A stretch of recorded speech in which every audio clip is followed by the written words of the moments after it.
Ladies, gentlemen, and adventurers of all ages, as we are all progressively looking into further playthroughs of Baldur's Gate 3, or even the more recent addition to the player bases are just, taking part in their first playthrough still, one question you may have is about the armor side of things. Sure, weapons are where the excitement would be in theory, right? That's what you hit stuff with after all, so it should be where the fun is. But in all honesty, a lot of the coolest and strongest things you can do in this game come in the form of armor effects. So today we are going to talk about 10 of the strongest pieces of armor in all of Baldur's Gate 3 with a couple of quick disclaimers. First, this doesn't include amulets and rings. Those aren't armor and have their own actual category, but we'll probably talk about those in the future too. Second, as far as armor goes, there are just so many incredibly good pieces of armor in this game that narrowing it down to the 10 objectively best ones is almost impossible, so there will be some incredibly strong pieces of armor even left off of this list, so take to the comments if you think something needs to be talked about more. Without further ado then, we'll be going in progression-based chronological order, so if you are still early in the game for whatever reason, you can see what is relevant to you without getting spoiled.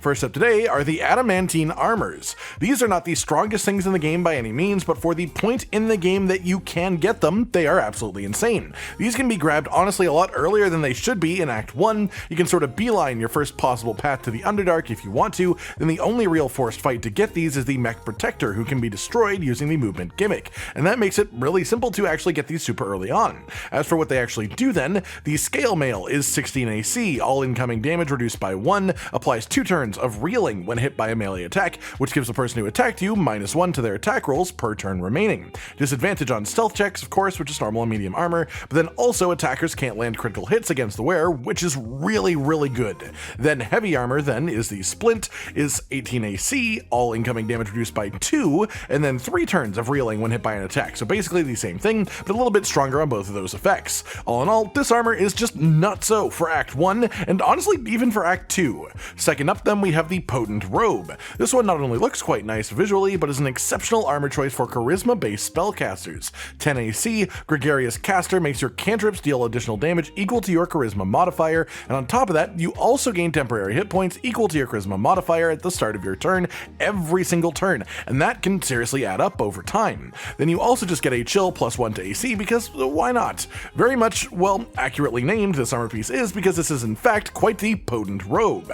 As for how to get this one then, in Act 2 in Moonrise Tower, you can go to a lower level of the area to find a prison. Free the tieflings and the gnomes that are locked up there, when you return to Last Light Inn, you can actually turn this into the lovely Bard as a quest, and she will reward you basically just her whole inventory, including this robe within it.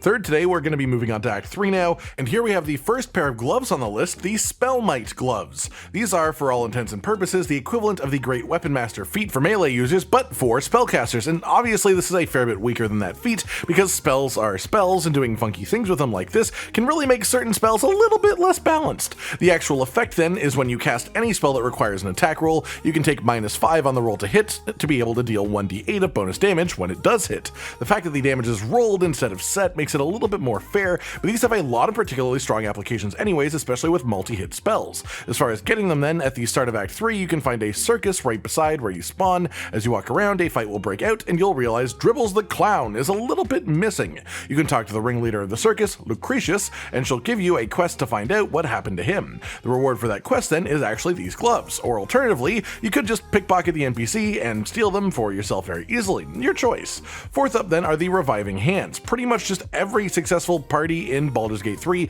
will have a dedicated healer of some sort, someone whose main use for your party is simply to keep everyone else in one piece, just living, basically. This right here is possibly the strongest armor piece that you can stick on your healer, and it's the Reviving Hands gloves. When you heal a creature, it gains the effects of Blade Ward, meaning half damage from slashing, bludgeoning, and piercing damage, which covers anything non-magical, honestly, and when you revive a creature, it gains the effects of Death Ward, which basically just means that you get a cheat death and survive otherwise lethal damage 1 time. On top of that, you get +1 to strength saving throws just for fun, and you also get a free cast of Revivify once per long rest, which ties the whole thing together quite neatly. As far as how to get these, it's pretty simple. Once you reach the lower city in Act 3, right in front of you is this building, the Stormshore Tabernacle. Talk to the man inside, and eventually through conversation you'll find out that he's also a vendor, and one of the items that he will sell you are these gloves. Our fifth item then is the Gemini gloves. A lot of gloves, I know, but there is a reason for it, of course. Cantrips that target an enemy or ally can target a bonus enemy or ally, or even the same one twice, and you can use this once per short rest. This can turn the tide of a fight if you use it correctly. It's just a really nice and powerful bonus feature there. Nothing overly complicated, just simple and strong. As for how to get them then, in the lower city of Act 3, you can buy these in the Devil's Fee shop on the northern end of the area.